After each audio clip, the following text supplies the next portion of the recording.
All right. Welcome back, everybody, to the MLSecOps Podcast. Thank you for joining us today. I'm excited to be jumping back on to host again. I'm your MLSecOps community leader, Charlie McCarthy.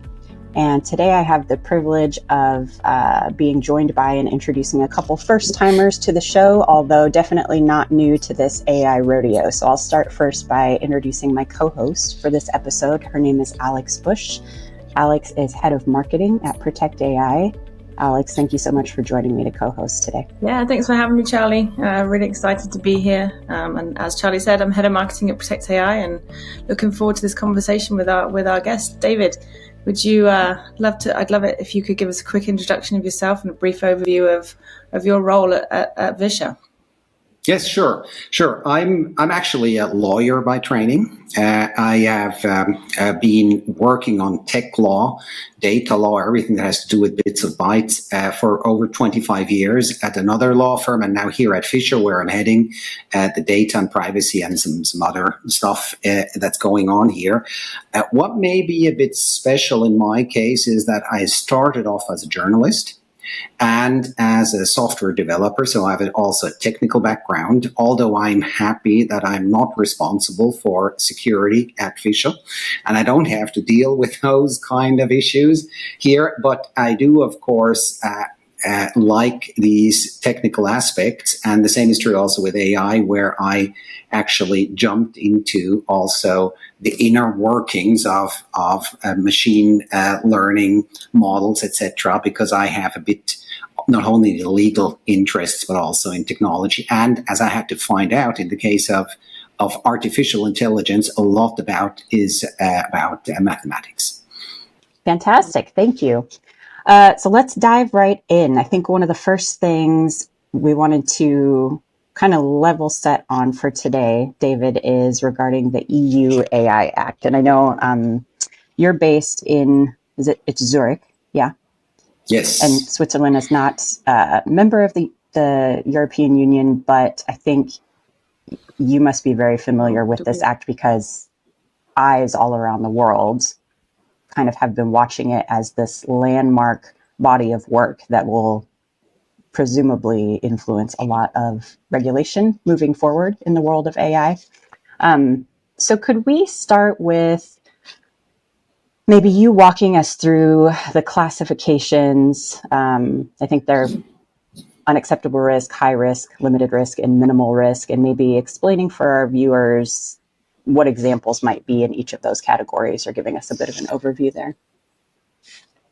Yeah, sure. So I think the first point to note with the EU AI Act is that it is not a general regulation of AI. So lots of the stuff that we're talking about, for example, that AI systems should not be discriminating people, not have bias. So these general things that we talk about a lot is not the core of this EU AI Act. The EU AI Act is more like something that wants to regulate certain higher risk products. To say so, and to restrict how they can be put on the market. So it has a much more narrower focus than many people believe. There are, as you rightly said, different categories in there. There are a few applications where the lawmakers basically say, we don't want to have that. And so it's simply prohibited. And that could be, for example, social scoring. That's one of the examples. But what may be more important for most people is that there is also a prohibition in there to use, for example, emotion recognition at workplace. So if the boss at a company wants to know, are people happy actually, and wants to have AI find out that, then that is not okay, and that is not something that may be used. There are, of course, always a lot of questions around that. Is it only about having biometrics involved, or would it also be to do, for example, a sentiment analysis through text? Is that also covered? I personally believe rather maybe not, but those are these kind of questions. So there is this prohibited category. That's one part, and you will always have to test if you have an application, is it in one of these categories? And the other big bucket is basically the high risk application bucket. And those high risk applications are a list which is defined. So it's a conclusive list. It's not something where you come and say you have to make an assessment. Is it high risk or not? It's basically a defined list of use cases. And if you're in those use cases, there are still some exceptions to that, but then basically you have to follow certain rules. And examples of those high-risk applications or use cases would, again, for example, in the workplace environment, be assessing job candidates. So if you go and apply on a company website and put in your CV, etc., if AI then automatically assesses, which happens today at many companies, that would be a high-risk application. Or if a bank would judge your creditworthiness, that would be a high-risk application. There are also a lot of high-risk applications and prohibited applications with regard to government use cases, but I think that's less of an issue now for us here because we more have the commercial setups. And there are some other cases, but it's not a too large list.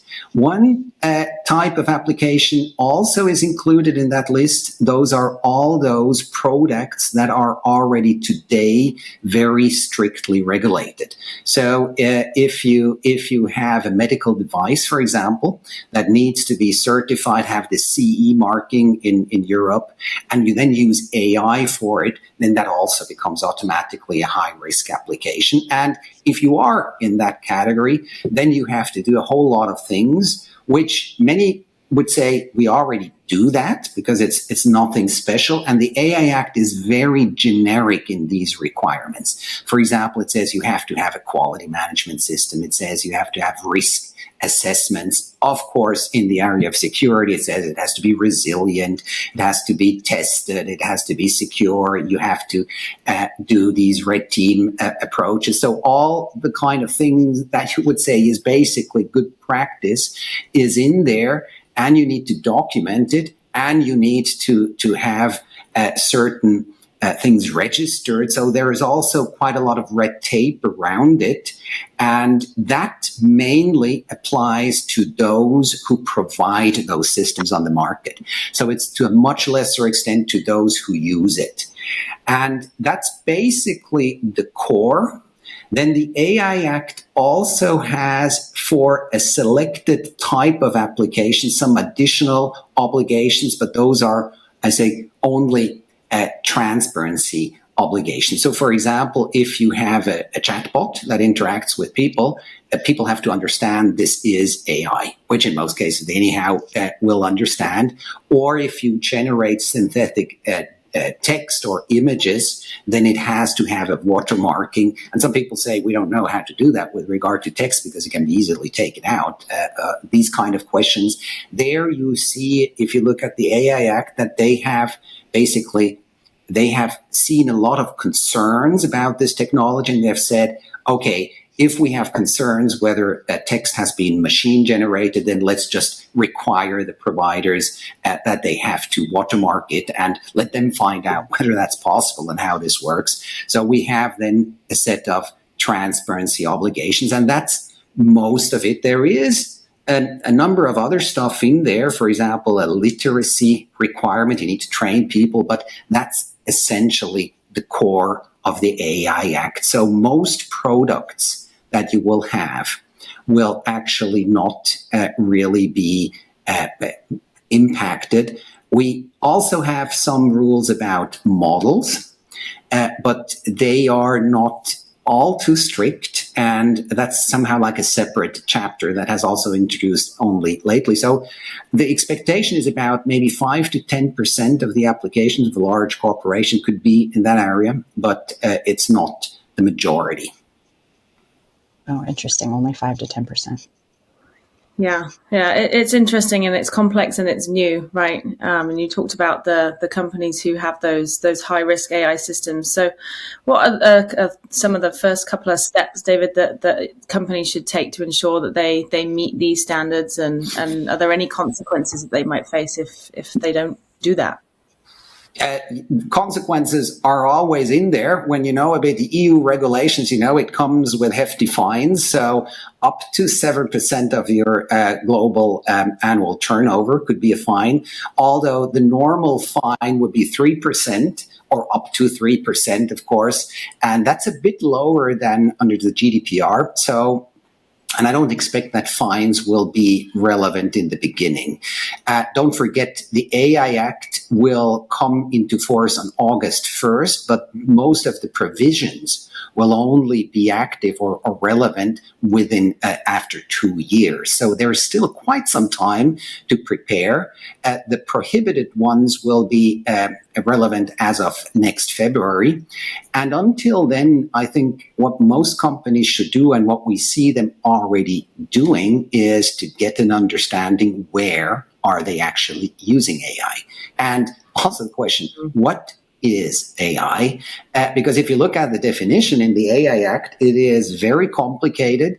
And you will find out if you do a bit of deep dive that you already have a lot of AI running around or being used. And that will be probably the initial step that companies need to do, and where we also see them finding it quite difficult to find out about that. So creating some kind of inventories and being then able to assess whether they are in the AI Act or not, and if they are in it, in which role. So are you simply a deployer, meaning you use it?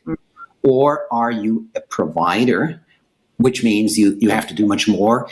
And these type of put it in the right bucket exercise, that's what I think companies should first do after, of course, understanding what the AI Act is all about. Yeah, for sure. And there's obviously a lot of complexities there. And so, I mean, how do you see, as we start looking at when these regulations come in, how do you think that's going to actually, for those who are the providers of AI and ML, who have to provide that inventory and make sure that everything is compliant, how do you see this act and impacting the development of AI in the EU and beyond, right?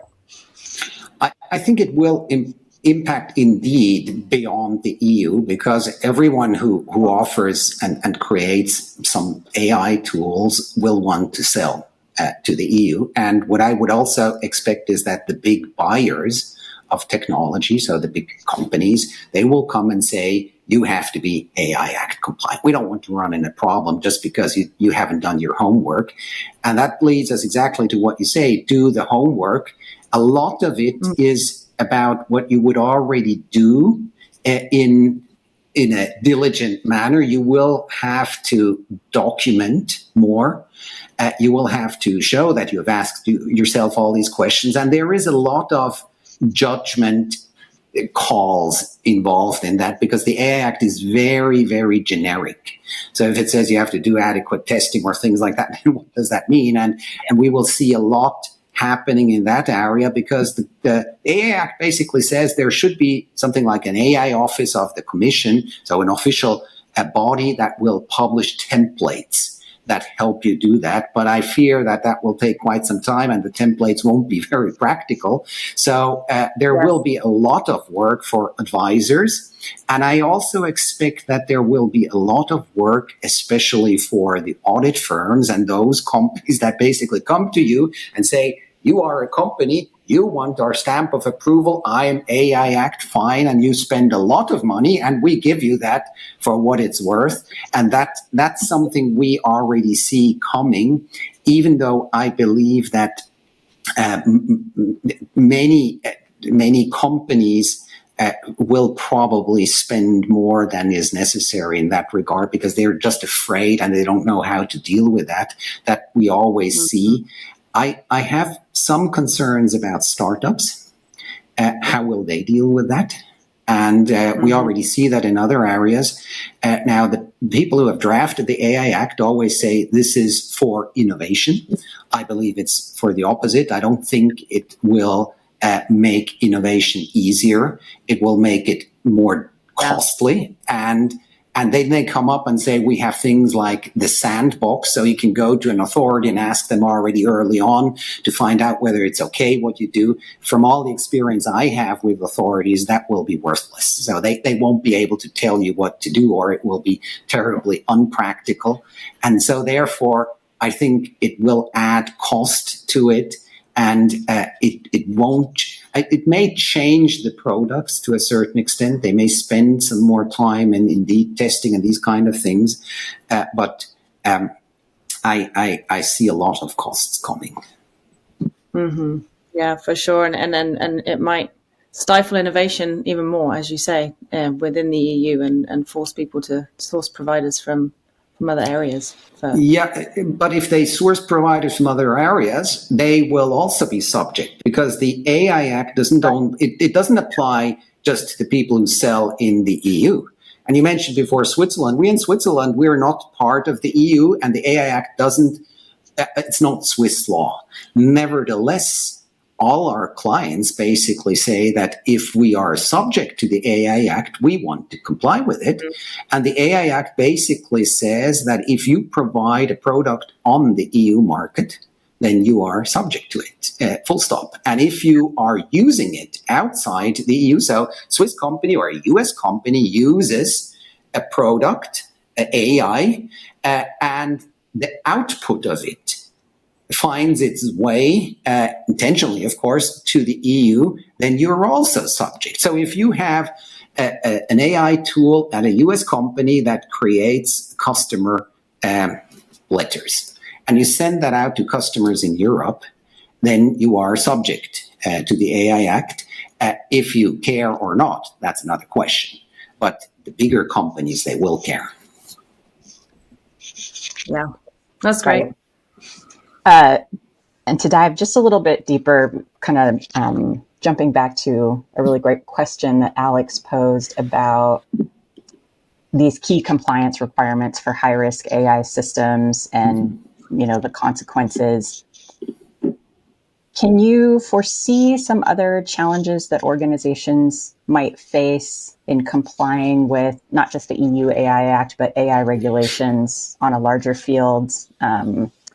You've mentioned cost, and you've mentioned possibly some issues with innovations, slowing things down there, but any other challenges that you could foresee within an org, even from the board level down, when trying to kind of create their plan for how they're going to attack and comply with some of these upcoming regulations? There are a number of issues at different levels. One, if you talk about the board level, the main issue we see there is that the board or management doesn't really understand the risks we're talking about. And then you often hear, okay, we've done a ChatGPT workshop with the management or with the board, and they know now how to do the prompts, etc. But that's not the kind of knowledge we're talking about. They, at least here in Europe, and regulated companies even more, they need to understand at these levels what is actually really the risk behind it.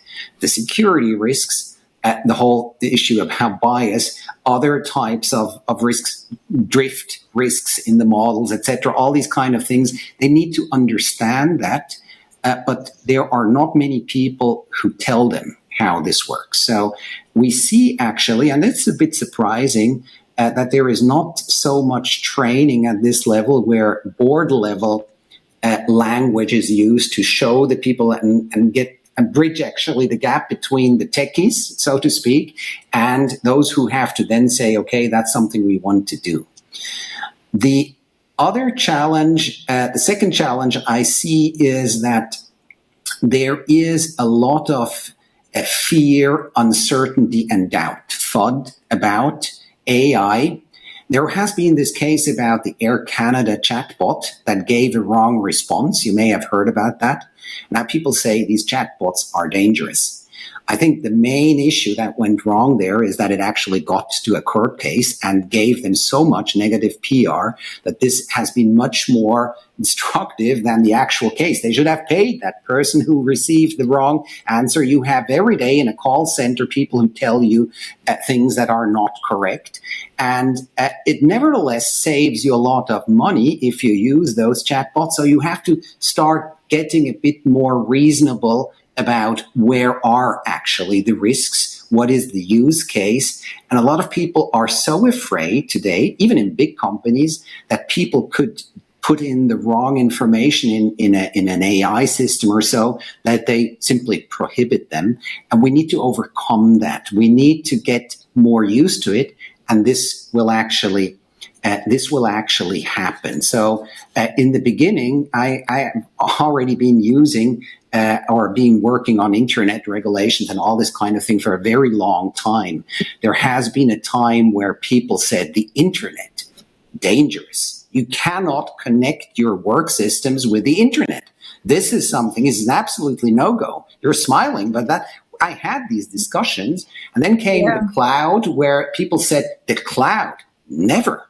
And now you have this situation where you say AI, okay, actually, what is actually AI? I mean, if you look at it technically, every system that has been trained is AI.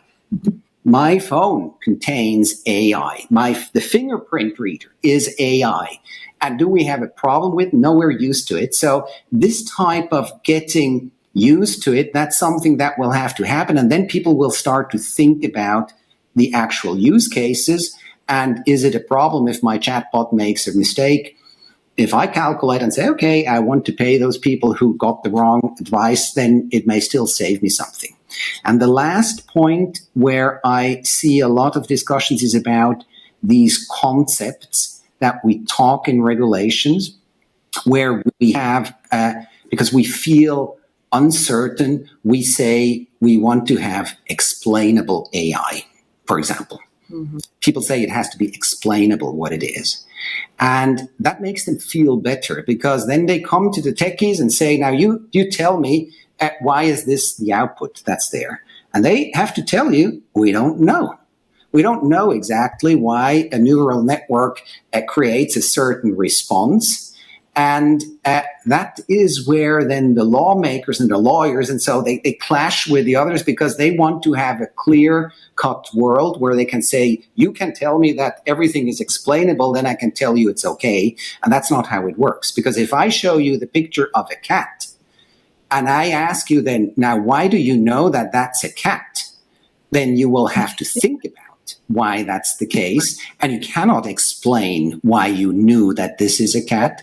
And we need to get accustomed with that as well. And we have a lot of regulators that come up now with such requirements. And that's something that we need to get acquainted with, and maybe come down a bit with certain requirements which just have been created out of fear, while not looking at other requirements. You're doing security. For example, security is much a bigger concern, in my view, than, for example, bias. Because you can do so much things with these machine learning models, with these chatbots, etc., which I fear much more than certain other aspects that most people jump on.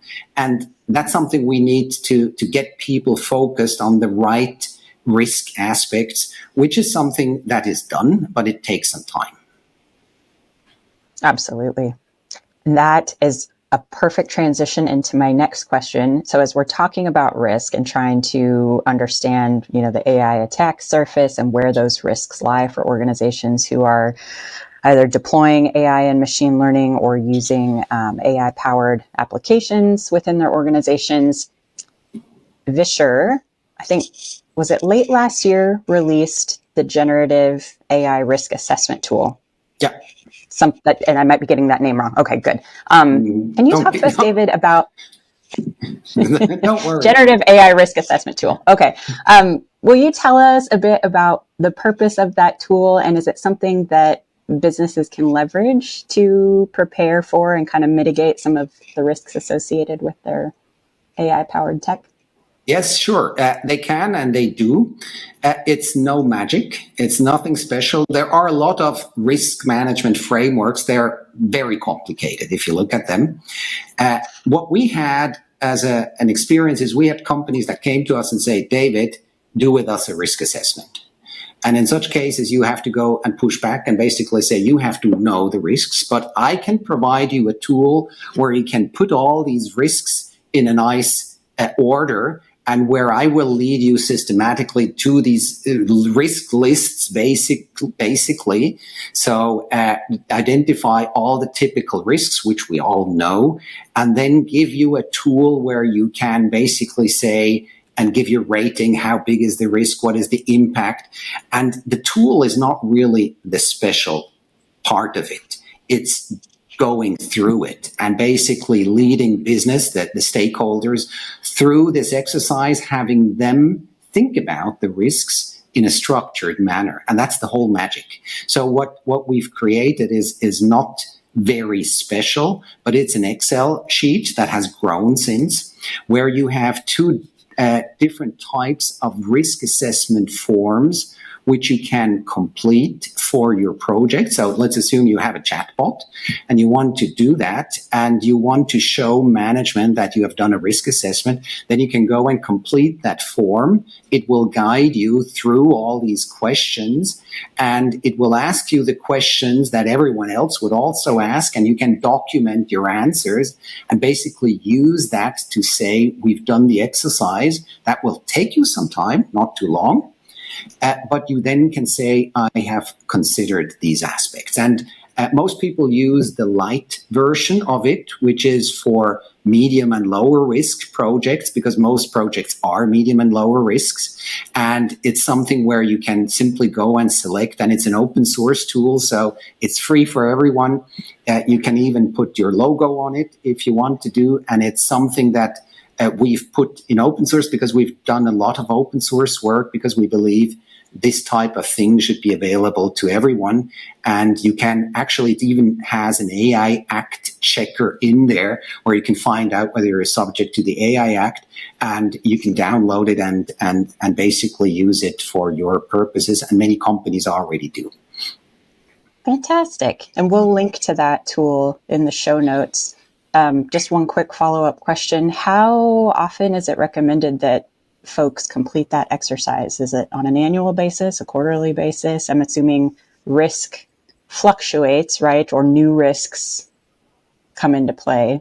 So actually, most of the companies concerned to do it actually the first time. So it's getting the projects fair enough. in this process and have it reviewed for the first time. The technical answer would be you should redo it when there is a significant change or within a reasonable period. And I would say 1 year is a typical assessment period. It could also be more. It depends on how stable the situation is. I believe these issues are more stable in general, but what you will see in practice is that, of course, you start having issues that you already need to tackle in advance. So, for example, if you update models, then you have new risks. If you use models, but the input changes over time, then this is a concept drift. It's a kind of a problem, but that's a problem you already need to address in advance. It doesn't mean that you have to do a new risk assessment, but part of what you will do is to regularly do tests whether the system still performs. Now, that's not renewing the risk assessment. That's actually a measure you already defined in the beginning. And these kind of things you will probably be doing more often just to get your system stable, especially if you depend on it. The other risk assessments, we see periods between 1 year and 3 years. But we're not, for this generative AI, it has become now a topic. And other machine learning systems have been already used long ago. And there you already have established practices. Yeah. That's actually a perfect segue, David, into just as we think about looking ahead and understanding kind of what your perspective is on the future of AI regulation and the role of innovation in being able to address those challenges, right? This is very complex. There's lots of frameworks out there. There's lots of tools there. So what do you foresee in the future in terms of the landscape of AI governance and data protection, and how innovation can help meet those challenges? It's an interesting question, because I see on the one hand that regulators and supervisory authorities, which play, at least in Europe, an important role, they have certain expectations, and they are rather vague because they understand that technology has its limitations.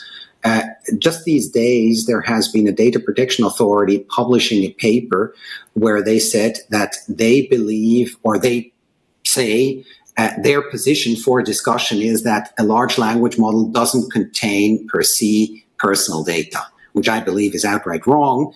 You have to look at it more distinctively. But the interesting thing about this is you have now an authority that tries to create a situation where they not have to deal with the question, what happens if there is personal data within a model, by declaring, with some reasons I don't think are correct, but they've done it actually, to say why it's not in there.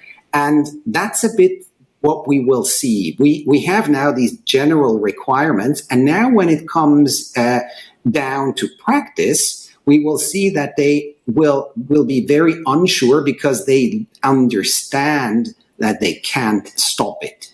They cannot come and say this doesn't happen. So they have to very carefully find out not to put themselves in a corner. And this already happened, by the way, in data protection in Europe, with the whole Schrems 2 issue you may have heard of, with the transatlantic data transfers. So they already had once a problem where they came up with terribly unreasonable positions, the data protection authorities, which in Europe will be very relevant for AI regulations. And they now, I think, understand that they have to be very careful. And there, I think, technology and understanding technology will be very important. We're now helping in a project, in a very large language model creation project, where a big model is created, about new technologies or new methods coming up every week, essentially, on how to avoid this problem and that problem and so on. So we're still in an area where we're actually still finding out how the beast works that we try to regulate. And that will be very interesting, that interplay, because we don't really know so much about AI. We're doing a lot of things for many, many years, and I'm not talking about deterministic models, but if we go into generative AI, if you talk to top researchers on this area and you ask them, why exactly is this the answer I'm getting? They will tell you, I have no idea. And when do certain things happen? There are a lot of things we don't yet know. It's like, I've read once a paper, I think from MIT or so, where they say it's like in the early days of physics, where you do a lot of experiments and find out how things work, but you cannot yet fully explain them. And that is, of course, relevant with regards to how do you regulate that. There I will see that regulators will probably be careful not to kill everything, and that will drive forward. But what will happen is they will say, okay, if we don't know how to do this, we'll just put the obligation up on the big providers and you find some solutions. And that's what's actually happening. I gave the example of watermarking synthetic text and images. With images, it's not a problem, but with text, everyone says that doesn't work yet, but they have the obligation. And so now they have at least 2 years' time to find out how to do that, even though we see that many companies already now try to implement actually the AI Act, which is also interesting. So we have people who want to implement it as fast as possible, whereas certain answers and certain things will only have to come up in the future. And the more time that passes, we get more used to it and more relaxed to it, because we get used to the problems and we get more focused on actually where are really the business cases and what can we do with that. And so that's, I think, what will happen over the next years. Yeah, wonderful. And just a few closing questions here. Obviously, the EU AI Act is one thing, but we've seen Canada follow with their Data and AI Act. The Biden administration recently, towards the end of last year, put out their Safe, Secure, Trustworthy AI fact sheet, and this is what we need to go do here in the US as well. So, are there any other regulations, areas of this topic that you would recommend our listeners go familiarize themselves with? So there are a number of other regulations that people may want to look at. And the AI Act, by the way, is very careful in not getting into the yards of those others regulations, including the data protection regulations of GDPR. So it's very focused. But there are some others, such as the Data Act, which is about all devices that are somehow connected to the internet. If you offer something like that, that's something you want to look at. If you offer some type of online platform to Europe, then the Digital Services Act will give you some more red tape that you have to deal with, and which is actually already enforced now. And if you have products that you offer now, any type of also product that could be hacked, there is the Cyber Resilience Act, which means that you have to create systems that are basically secure, have updates, etc. And that all comes together. So your product that you may be offering to Europe may have to fulfill then various different regulations apart from the AI Act. And of course, the GDPR, which you all know and have to deal with in Europe. Yeah, correct. Okay, fantastic. You are a wealth of knowledge, and I so appreciate you coming on the show to share your very valuable insights with the community. As we wrap up, David, any final thoughts you'd like to leave listeners with, or perhaps a call to action, a takeaway that you might like them to leave this show with? As a last word, I would say that in 5 years, we won't be talking about or we won't be caring about AI anymore, and it won't be here anymore because it will be so obvious for everyone and so much part of our work that it's just there, like the internet. We don't talk about the internet today anymore because it's just here, and that will happen with AI as well, I believe. And it takes some time, but we will get used to it. We will. Absolutely agree. Sure. Okay. Well, once again, big thank you to you, David, for being here. Alex, pleasure having you on as a co-host. I appreciate your time. Appreciate it. And thank you, David, for the time. It was great to talk to you.